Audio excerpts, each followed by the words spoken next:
using bands is not my cup of tea.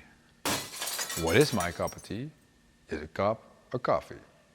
Now, we have 6 movements in today's session that include a band. That is a lot of work. And you're like, can I actually join this session if I don't have a band? Yes, you can.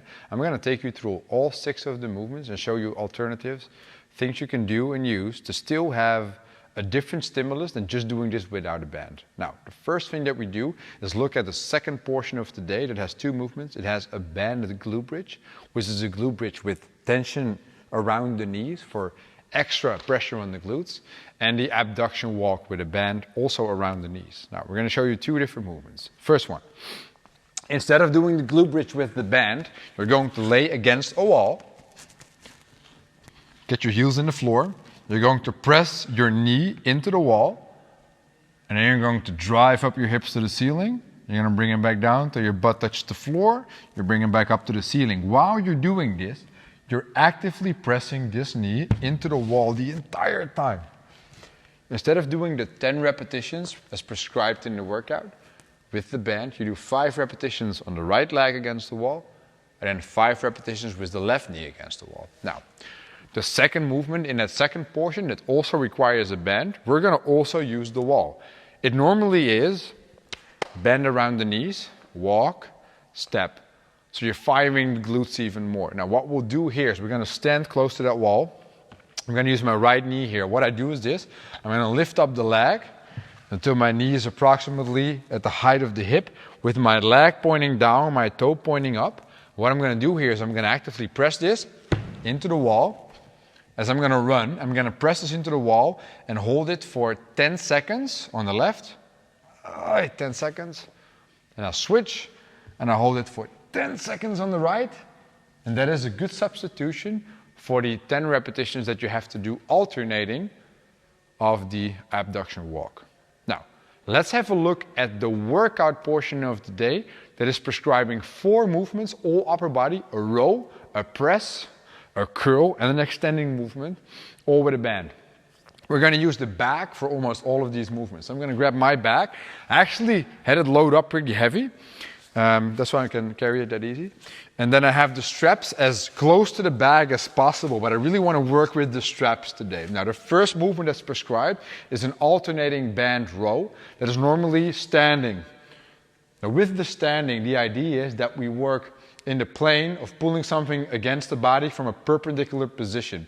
So really working the back there properly. Now what we will do is substitute this for the bend over row where you're going to use the handles. So we're going to sit, we're going to reach down, we're going to row up, but we're going to go a bit higher than normal. Normally we pull here. Now we pull a bit more to the chest with the elbows coming out. When you do this, I still need you to keep the shoulders down and not shrug them up. So the elbows go out during the rows. Instead of doing 20 alternating reps, we do 15 of the row because a big back never hurt anyone. Now our second movement is you attach the bag, get it around your back, make sure it's positioned firmly. We do a push-up, but instead of doing a push-up against the band, we'll do a push-up with some extra loading on the back. So we go into our regular plank position, we're going to reach down, we're going to press up, and then we consider that to be our push-up.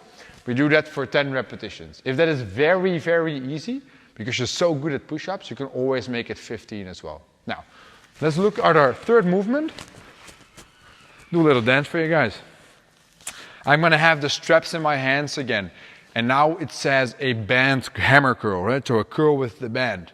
Where we look at tension on the way up. We're going to use the straps of the bag. I'm going to put it up nice and high. I'm going to stand firmly, keep my arms extended in front of me. I'm going to curl the bag to my chin. I'm going to bring it back down. The heavier the bag, the better. Because of swinging of the bag, I need you to hold it in the top for a good second so the bag can settle in. Bring it back down. Make the range of motion as long as possible and don't drive down with the elbow back. Keep the elbow in position while doing the curls with the back. Finally, our fourth movement in the workout is going to be an overhead extension. So we're going to work the triceps here, the opposite muscle of the bicep. We're going to use this bag again behind us. On top, using the handles and the straps, standing here, squeezing my belly and my butt, letting the back settle down, keeping the elbows close to the body and the head. From there, extending. Bring it back down, extending. Bring it back down. Now while I'm going, you guys can see again that in the top, I'm holding it for a second. So from the front, I'm holding it for a second. Why is that? I need to get the back settle and not swing around so I can keep control throughout the movement. As you can see, it's great to have a band because you can add resistance to different kinds of movements. But if you don't have one, you still have lots of options to still add resistance to your training at home.